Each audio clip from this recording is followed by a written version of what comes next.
There's another use case, which a lot of our clients are really more so seeking, which is diversification, meaning that there are some countries where opening a bank account as a non-resident, as a foreigner, is more straightforward than a lot of countries.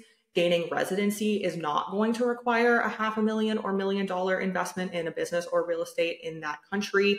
So it's more straightforward and streamlined of a process. Or even living there for, a short amount of time is 3 to 5 years in order to gain citizenship.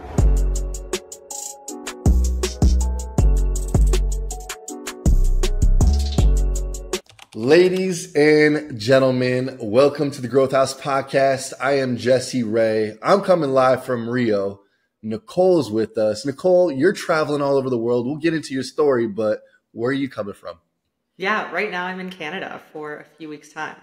I love it. So you've been on this journey as an expat and global citizen for 8+ years. You're known as a global citizen strategist, which I want to dive into. It means kind of like you're an expert in global diversification. You help other people with obtaining residencies in different countries, citizenship, overseas banking. So many questions. But before we dive into that and into your business, how did this whole, journey get started? Yeah, for sure. Great question. So I will definitely try to condense it a little bit, but I went down, and I think a lot of us, especially pre-pandemic, bought into what you're supposed to quote unquote do. And so I went to university, got the undergrad, got the job.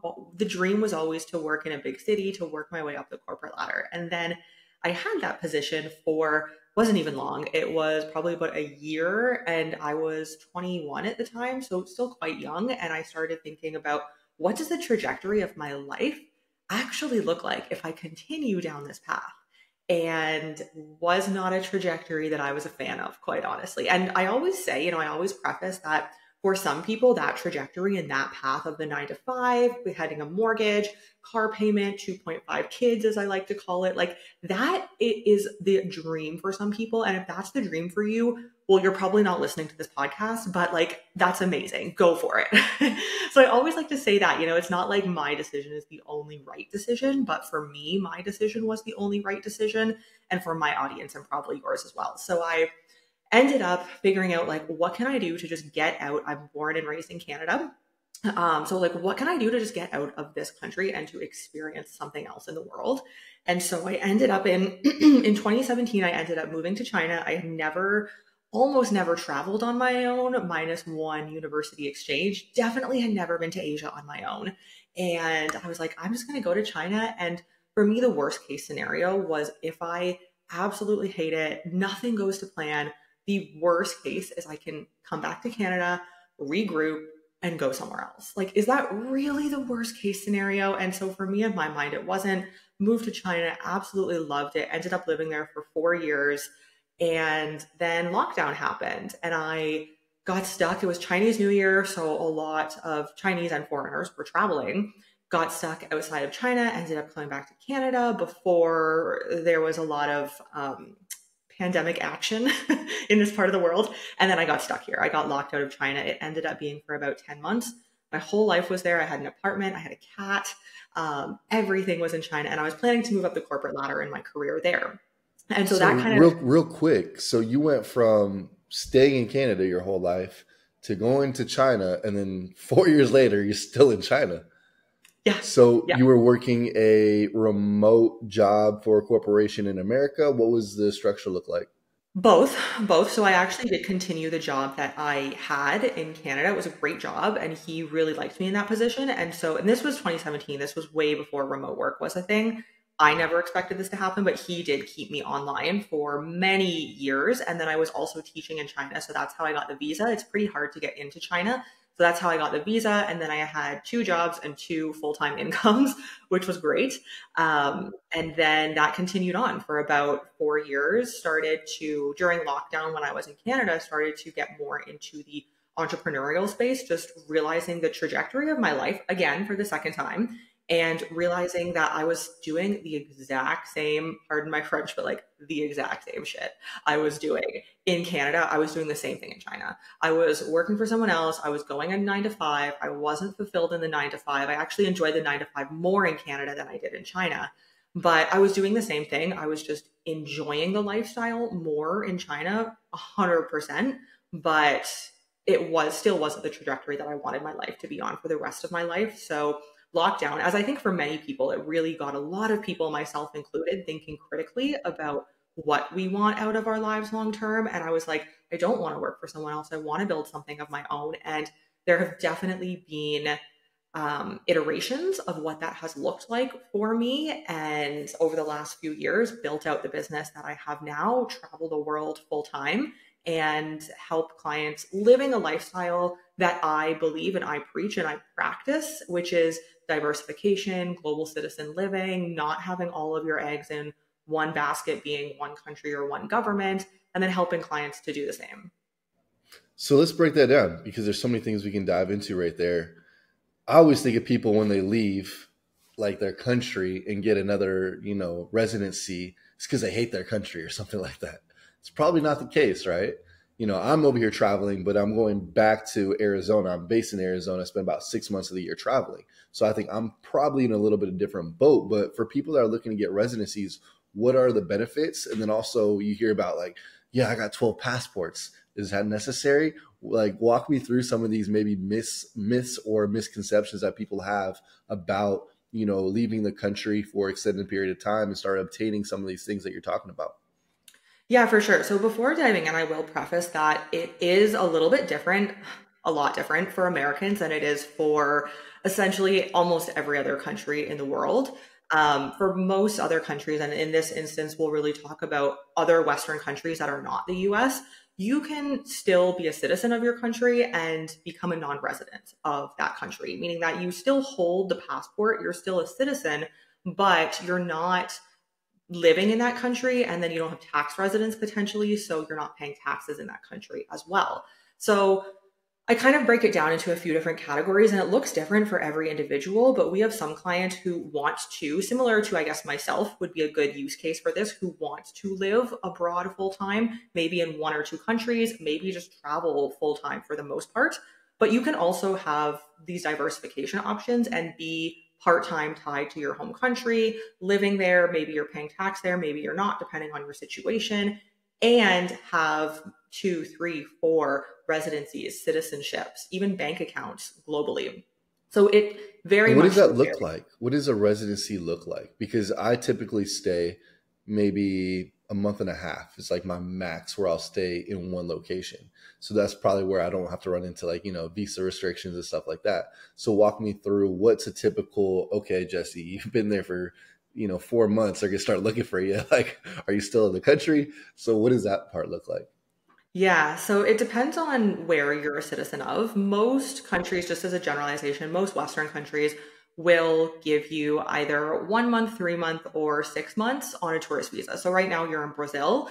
You didn't have to physically go to a consulate or an embassy to get the tourist visa, but you're still on a tourist visa. There's just no physical documentation of a visa needed in your passport. But you can't stay there longer. I would assume it's probably 6 months.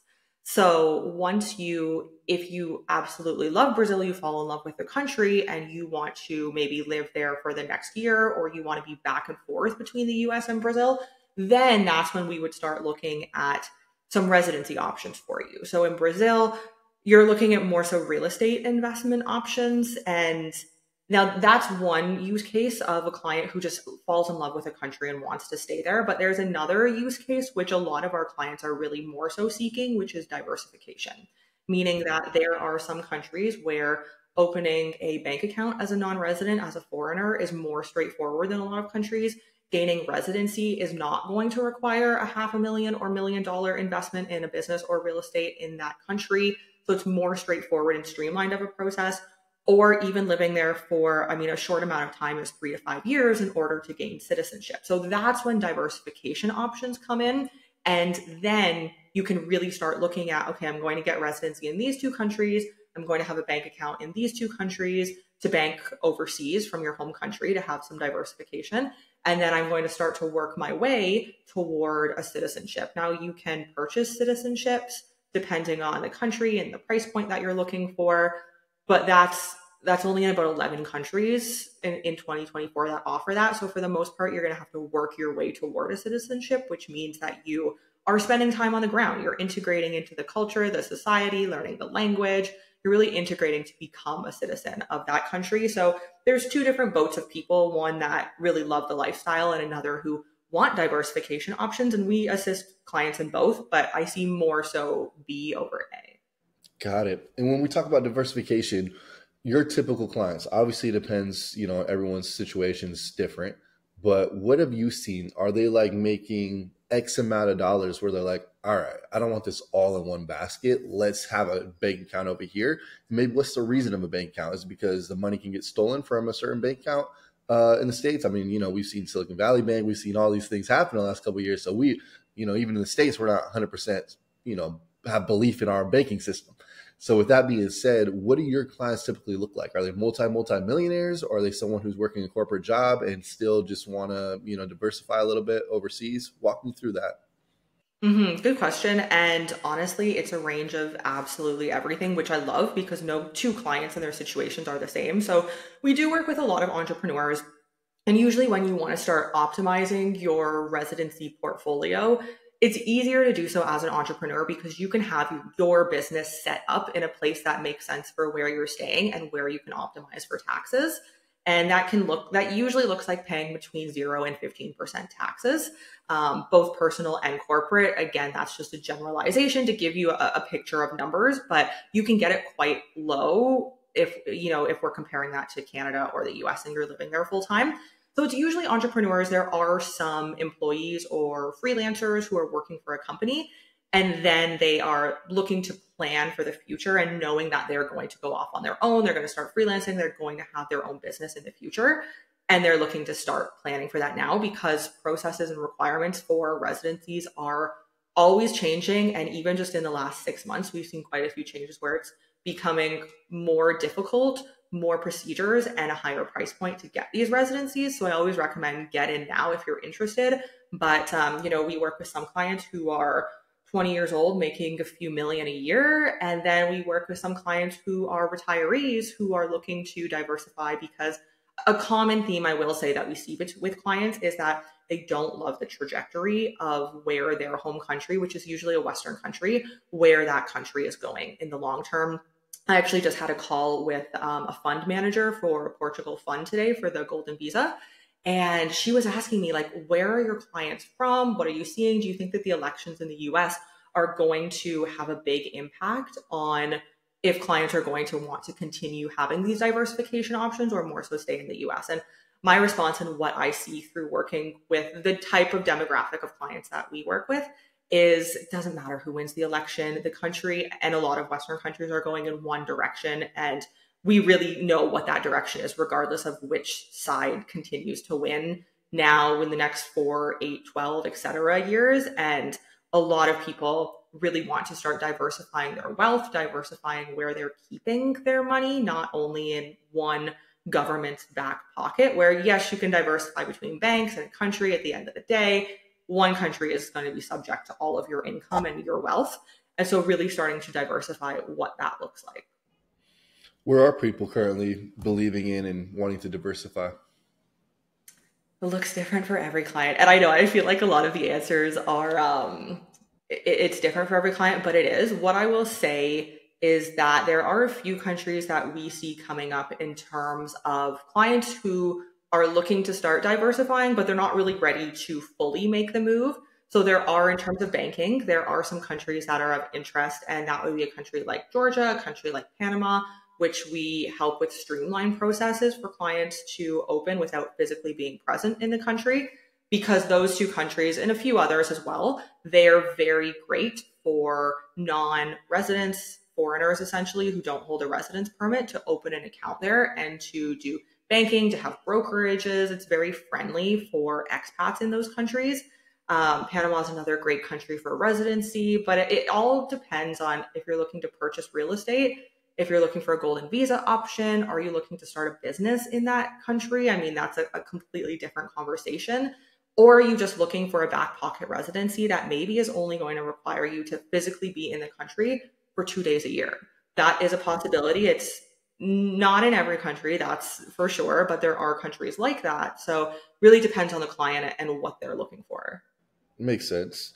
I'm just thinking some of my friends, because, I have a lot of high net worth friends that, have exits coming up with 100, $200 million. And so for them, they look at different tax advantages. I know like Puerto Rico is kind of like our closest, I don't know what you would call it, but people go there for tax purposes. And I think it's like 0% on capital gains. And I've heard of Dubai being a very, great spot for tax advantages. What are some other, places like that? And do you see a lot of people going to Puerto Rico? Maybe that's just a US thing, but what about Dubai as well? Yeah, so this is where there's a big differentiation between being an American and being a non-American. If you're American and you're going to be exiting your business and your business is based in the US and you have an LLC, an S Corp, whatever it be in the US, you're going to be subject on taxation in the US. Unfortunately, if you're starting a new business, then that's when we can really start to optimize and to start looking at, okay, where are you physically going to be based and what can you potentially start giving up as an American? I'm sure you know that if you hold citizenship, so not even a passport, technically, they're two different things. But if you hold citizenship as an American, you're always either going to file, and then if you have a certain level of income, you're always going to have to be paying taxes every year. And most countries, Western countries, actually most countries in the world, don't operate like that. It's pretty unfortunate, I find, the way that America will always tie its citizens back to paying tax to the tax man. But there are definitely some jurisdictions. Dubai is a great one. Panama is another one. Puerto Rico is really only for Americans. And again, you have to really like that lifestyle. I'm not sure that's for everybody, but if a smaller beach lifestyle is something that's of interest to you, then you're giving up probably some time. I'm sure you probably don't want to spend that much time in Puerto Rico every year, but that is an option if that is something you're willing to give up to save a little bit of money. But very much so, pros and cons, looks different for everyone. Dubai is one that's thrown around a lot. They now have 9% corporate tax, 0% personal tax, which is still great. But in my opinion, and from what I see, once governments start getting a taste for tax, as they have with corporate tax in Dubai, things start to change and it won't ever go back down to zero. It's only going to go one direction and it's not down. So, yeah, and that's why I say, we really have to look at the individual's business and where their clients are based, where their banking is based, where they are based, if you're not American, really where you're based and where you're spending a lot of time in order to figure out what jurisdiction is going to make sense. There's some states in Europe as well that make sense, but it just looks different depending on the individual, where you're spending time, and then the business. That makes sense. So pivoting towards more of the digital nomad community and people who are just starting off, like me, for instance, like, all right, now I'm exploring, but how do I get involved with communities as I travel? How do I, because I'm not going to just pick a spot and be like, all right, this is it. I'm going to hop around and check it out. And there's two websites that I found through you on one of your YouTube channels. One of them is Nomads List, and the other one I'm blanking on it. It had Numio? all like the information, the financial information. Was it Started with Numio? Or yes, yes. So walk me through what those two websites are, and then also how you were able to use those as you kind of started traveling.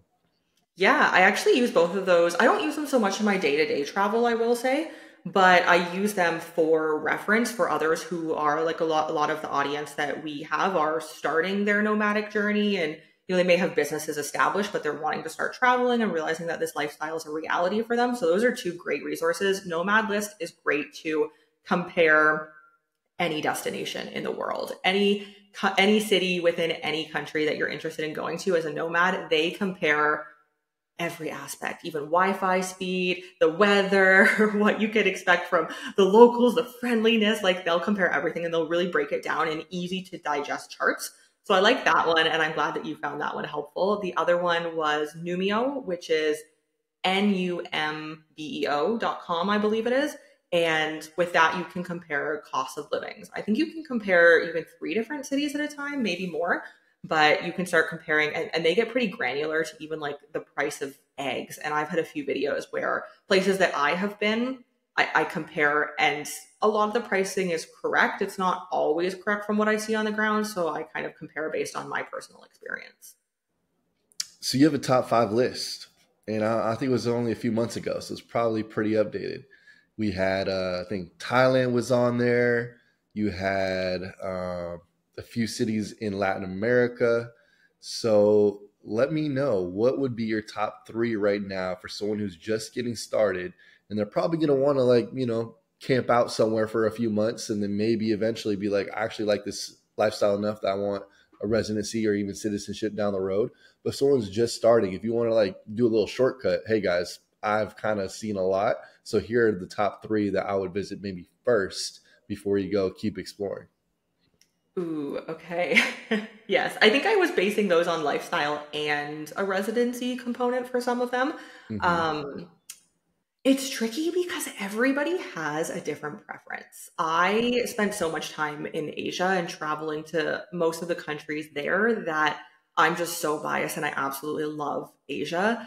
But I meet a lot of nomads who just want to stay in Europe or quite honestly, I'm sure you've probably met a lot as well, where they really just love certain destinations in Asia and they want to stay there. There's some who love Latin America, especially for the time zone. And so I feel like I'm a bit biased because I've been traveling for almost a decade now. But I What would say, was what was about Asia that was just like you love the culture, the people?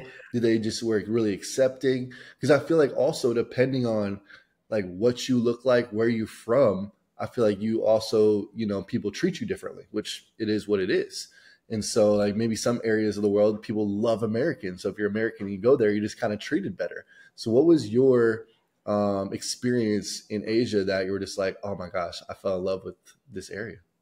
yeah. Well, I did spend so much time in China that I will say I think that biased me a little bit, but it's just such a unique and very different culture and even mindset in a lot of senses, for better or for worse, than in the West. And even traveling to, I just spent, and my partner's from Mexico, so we spend some time there once in a while. And I see, there's a lot more English there. There's Walmarts, like things are a little bit more westernized. That's not necessarily always the case once you get south of Mexico, but Asia is just a completely different world. There were so many new experiences, new things that I tried, like things that I just never expected. And I mean, the beauty of Asia, like you can go to Vietnam, you can go to Da Nang, um, what is it, Cat Ba Island, like Thailand. I love Thailand. I love the food. I love the people. I love just biking around Phuket. It's such like a free lifestyle. But I also, as I've continued in this journey, and I think as you continue in the journey, you realize what's important to you and what you value. And that is really having a, even if it's small, but some sort of community of like minded entrepreneurs, because I'm very, I don't want to say cautious, but I'm very careful with who I spend my time with because I don't mind being alone. And so if I'm going to be around people, I want it to be people who are on the same level as me or higher, who get the hustle and the grind and building your own businesses and who are integrated in that lifestyle as well. Because then we just have so much to talk about. If it's just like, hey, how's it going? You work for a company. Okay, great. Like there's no common ground there. And so I try to have some sort of a community where there are similar like-minded entrepreneurs. Um, so Asia, there's definitely a lot. I mean, in Latin America, there can be too, depending where you are, because Asia is tricky with the time zones. If you're not running your own thing like e-com or something, if you're needing to be on EST time, it can get tricky. But yeah, I don't know. There's just like something that I feel like can't be explained about Asia that I just fell in love with it. But it's different for everyone. And I think everyone falls in love with a different place in the world. What would you say are the most common factors in deciding what people like the best? For example, would it be safety? Like, okay, safety is like in my top three. It's got to be a super safe area. Is it, it's got to have access to beaches just with your clients? Or even maybe dating. Is this an area that, I might find my next, future partner? So, what are some of the things that you've seen your clients really decide and base their location on? Yeah, well, one of them that I think is going to be pretty obvious, but is really like, are there streamlined and straightforward processes to gain? I mean, bank accounts, a lot of the time you can just go to the country in a few days, or we can do it online. But to work your way toward a residency or towards citizenship, two totally different goals. Citizenship is definitely going to be more long term, but there are some places where we have some clients and they want to buy a house in said country. They really want to start banking, have some investments. They want to start setting up some semblance of a life in that country because of the residency program that it offers, because it is straightforward. Like I said, it's not looking at $500,000, $1 million plus investment in the country. You know, it's 10,000, 20,000, 50,000. Like it's a lot more straightforward. And a lot of the time with that, not always, but a lot of the time, depending on the jurisdiction, you will have a less time on the ground requirement, which is kind of a catch-22 in some senses, because yes, there's less time on the ground. So some clients do just want to spend the minimum amount of time. Maybe it's 5 or 10 days a year. But then other clients are like, you know, this country is really beneficial to me. It offers low tax, et cetera, all of the benefits. And then they want to purchase a home there and spend some time there. So of course, you know, with what we do, I see the residency component being not completely, but somewhat of a play for where clients want to be. Safety is definitely a big one. Of course, if you're coming from any Western country, you want to make sure that it is somewhere that's going to be safe, even just something as simple as like locking your door and walking down to the beach. Like you want to make sure there's going to be bars on the window, or it's a high floor, and like you know that you could start walking home at dusk or at night. And I find in most countries and cities, the foreigner friendly areas will have that. And you definitely want to research where those are, because when we first started traveling, we would just go to the city center. In Latin America, the city center is not where you want to be. In Europe, it is. In Latin America, it's not. So you want to do some research beforehand on where you're going to be. But I think safety is a big component. And then I think just the lifestyle, and that differs for everyone. Some people just want to be on the beach. I think maybe you love that lifestyle, which is amazing. It looks like from your Instagram. For me, the beach is not a big factor, because I can spend 2 whole days there and then I'm like, okay, what's next? Like, get me off the sand. It's all over me. So I like city life. I know what I like, but spending time between, you know, mountain, city, beach, rural for a little bit, if we ever make it that far. But I think the lifestyle component is definitely a big one as well. I think also just the variety within a certain area. So like Rio, where I am right now, you can go 2 hours and be in a totally different environment. So I think that's also like a big factor, I think, for me, because it's funny. I've been traveling now for almost 3 months, and I'm now learning like, oh, what do I actually like? And then it really boiled down to like simple things like, does it have infrastructure to get my food delivered to me? Does it have, like you just said, I do love the ocean. So is there a beach close by? Are there gyms? So just like basic stuff, you start realizing like, oh, I actually don't need everything. Like I really encourage people to go explore, and you'll learn as you're traveling what you actually really want and need.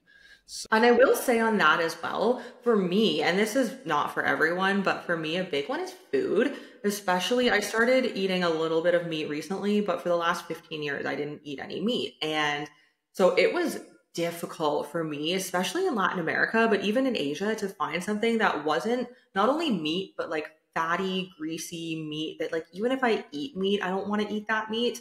And so I think maybe we were talking about this when you were on my show. I don't remember, but because I tell everyone, I fell in love with Peru. Easily my favorite country, not in terms of diversification options, but in terms of lifestyle in Latin America, because it has Machu Picchu, it has the Amazon rainforest, it has an oasis in the middle of the desert, beautiful. And then it has Lima, which is a big city right on the water, and the freshest, most delicious seafood for like $5 for a 3-course local lunch, and it's amazing. So for me, that's a big one, is food. And some of the countries where I just can't get the food that I want, I don't enjoy it as much. That's so true, because I am allergic to dairy. And so that means cheese, that means milk. So when I'm in Italy and I'm asking the waiter or waitress, I'm like, so which pasta doesn't have dairy? And they're like, why the heck are you coming here? Like everything has dairy. So you're so right on there. And then also I realized right before I started traveling that I'm deathly allergic to seafood. I'm like, perfect.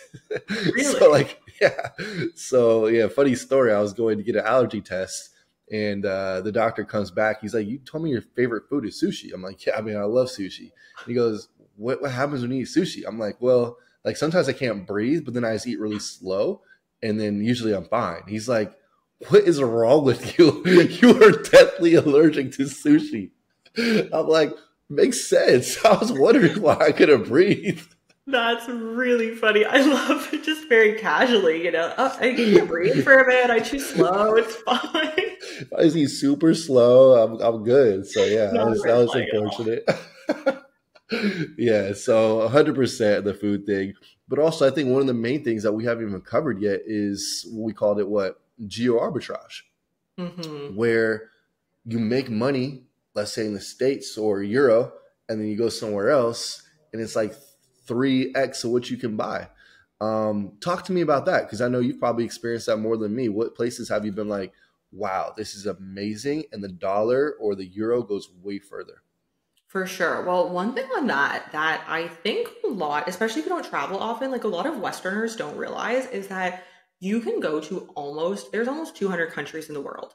You can go to almost any one of those 200 countries, minus maybe 10 of those countries that are Canada, Australia, US, UK, New Zealand, and geo arbitrage your life. Like most countries in the world are not to the level of expenses that those few Western countries that we're so used to because they're English speaking, they're familiar, et cetera, et cetera. The prices just are not comparable. So, like, you have most of the world in your back pocket if you are looking to geo arbitrage. Of course, like, I'm not saying go to Cameroon or something like that in Africa, but like, you do have a lot of options. And geo arbitrage was actually one of the big reasons why I ended up leaving Canada and going to China because I knew, and I was in Shenzhen, so it was right across from Hong Kong. Prices have definitely increased since I lived there, but making a Canadian salary and living even in a big city of 12 million in China, like I was able to geo arbitrage my life. Some Ooh, it's tricky to say like exactly some places because quite honestly, like most of the countries in Asia, obviously in Bali, there's going to be certain areas. And I think most of the island, I haven't been there for quite a few years and I know it's changed quite a bit, but most of the island is a little bit more expensive. You can still find something, of course, that's more affordable, but you can easily pay over $1,000 a month too. So I think it just depends on where you're looking, but most of the countries in Latin America, most of the countries in Asia, you can have a great quality of life. You can even order delivery every meal if you wanted, or just go to the local shop down the street, have some delicious local food, and still utilize geo arbitrage. So true. I think it's so funny. I'm realizing this about myself the last couple of days here in Rio. Usually, like I don't order like Uber Eats or anything like that. I go to Costco, meal prep. But here I'm like, oh man, I'll pay the dollar for delivery. Oh wait, I can get 3 meals for the price of one. I'm getting 3 meals for no reason. I need to chill.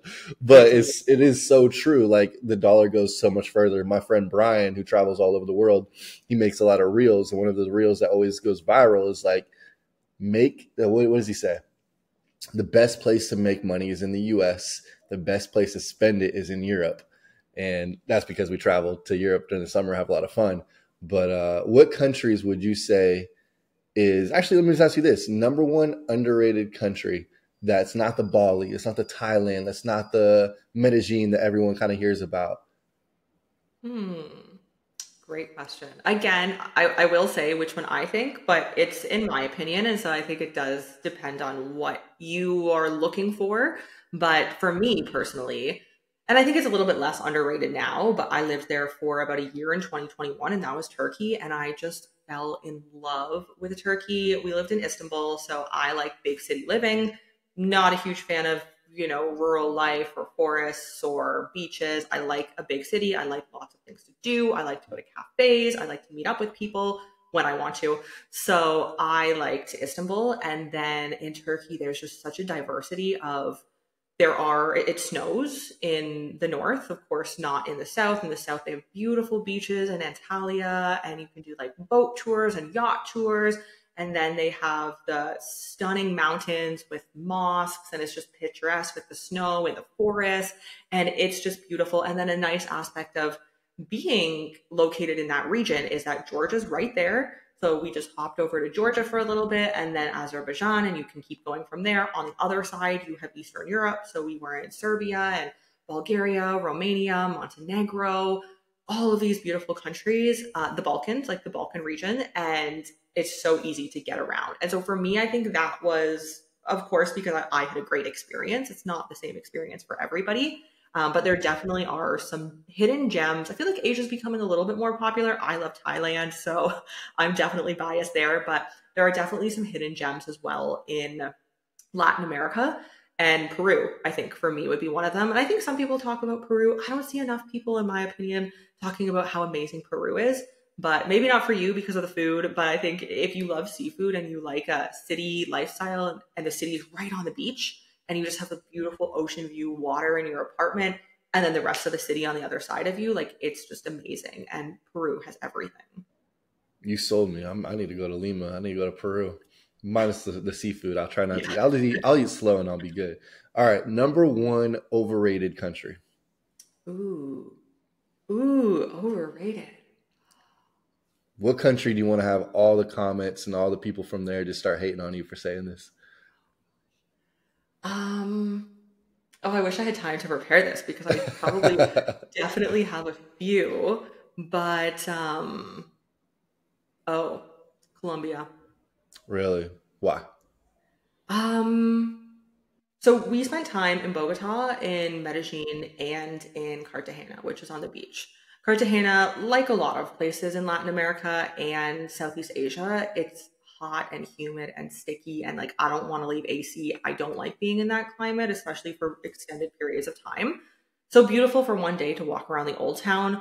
Not much else to do there. A lot of drugs in the big cities, so in Bogota and Medellin. And I know that there is a really great entrepreneurial community, especially in Medellin. So I think if you're in that community and going specifically for that, you can have a great experience. But it was definitely like we saw blatant violence, a lot of drugs, and I'm talking hard drugs in the street from the locals, like just not really safe areas that you really wanted to be. And both my partner and I, and safety too. Like my partner's from Mexico, so for him, safety is like a number one priority always because he grew up in Mexico.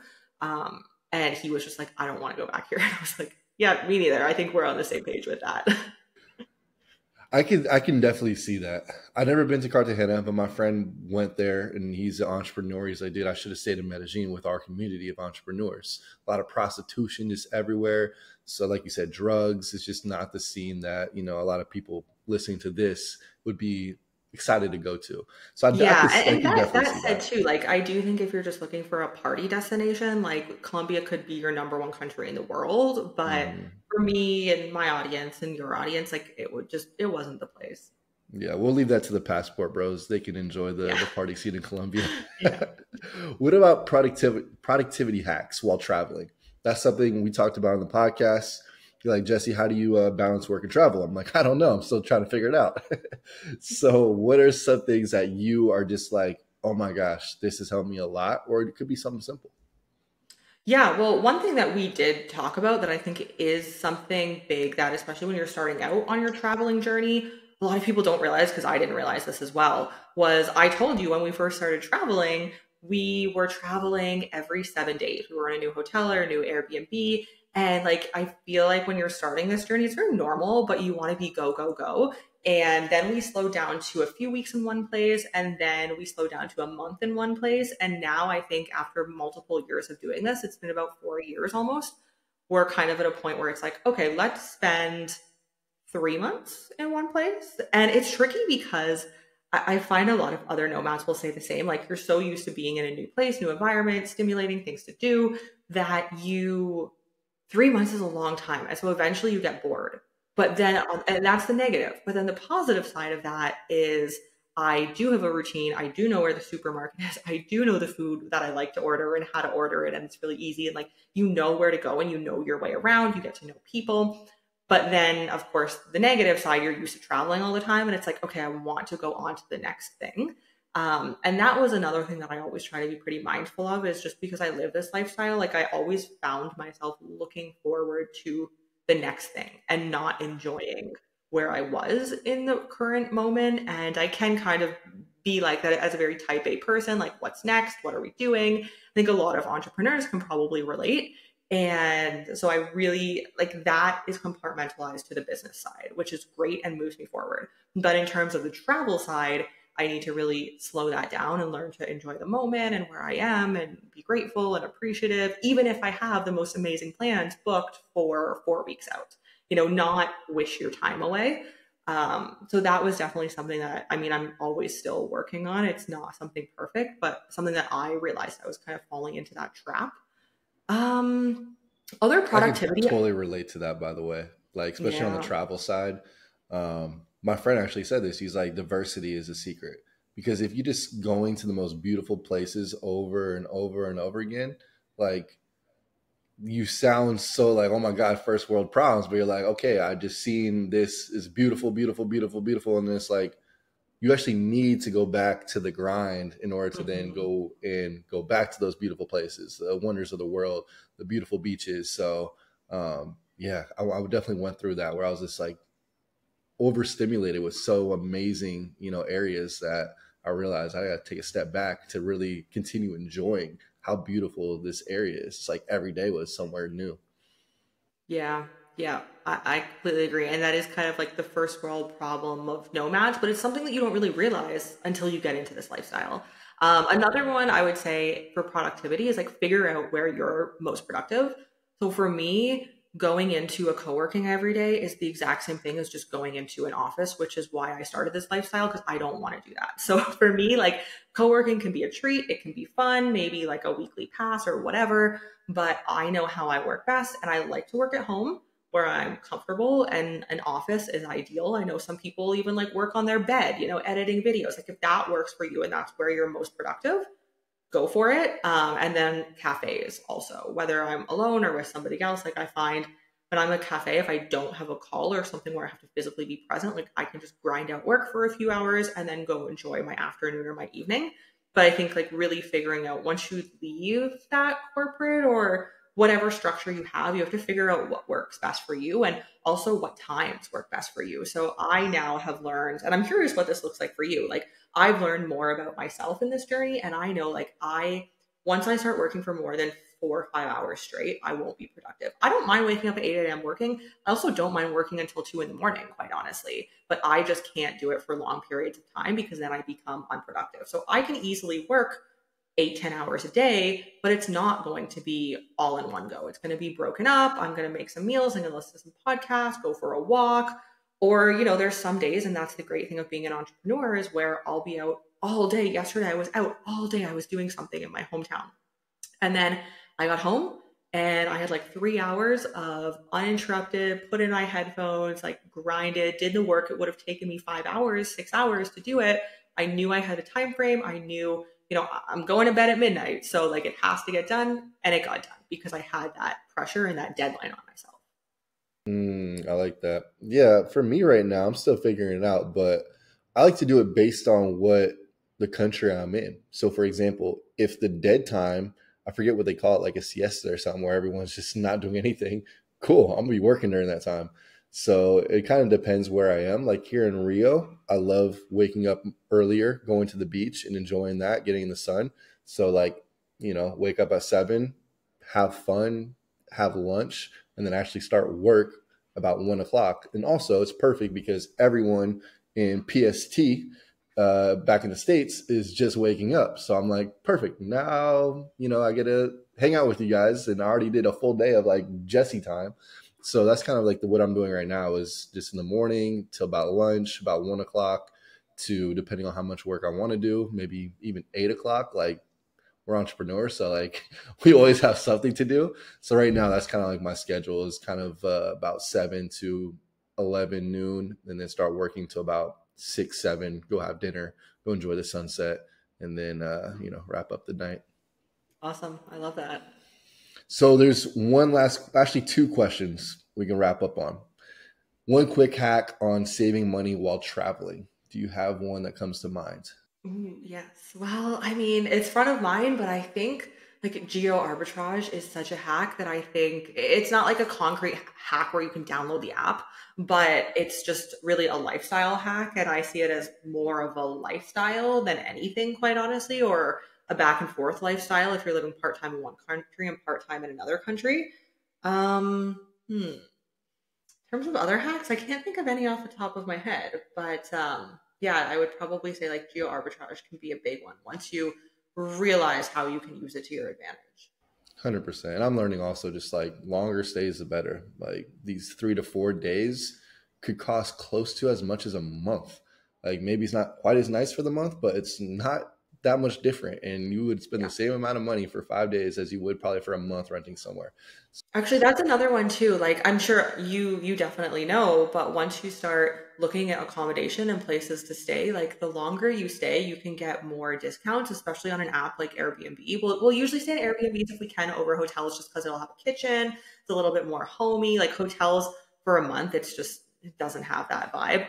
But yeah, like you can actually save some pretty good money. And then sometimes what I'll try to do as well with like the Rakuten plugin, I'll be like, okay, can I get some sort of cash back for this? Usually not available, but always try. You got to always try it. So, what does your ideal client look like for you? Are they starting off as an entrepreneur, exploring the world, realizing, wow, there's stuff outside the US, there's outside of Canada, or are they already super successful? They've already exited their business. Like, who's the ideal client that you think our audience, which is, those new entrepreneurs or even very successful that are now realizing, okay, I have time freedom and location freedom. I already took care of that, the financial stuff. Yeah, so I wouldn't say in terms of like really where you are in your business. Obviously, if you're starting out, like just get things started is you have to have a business in order to optimize your business for taxes. But once things are started, you're making, like 10, 20K, whatever per month, then that's when you can start looking at, okay, what are my options? If you're American, your options are going to be a little bit more limited and there's going to be more costs involved in compliance that's required by the IRS. Still to a degree can be a reality for you, depending on if you're looking at residencies, bank accounts, whatnot.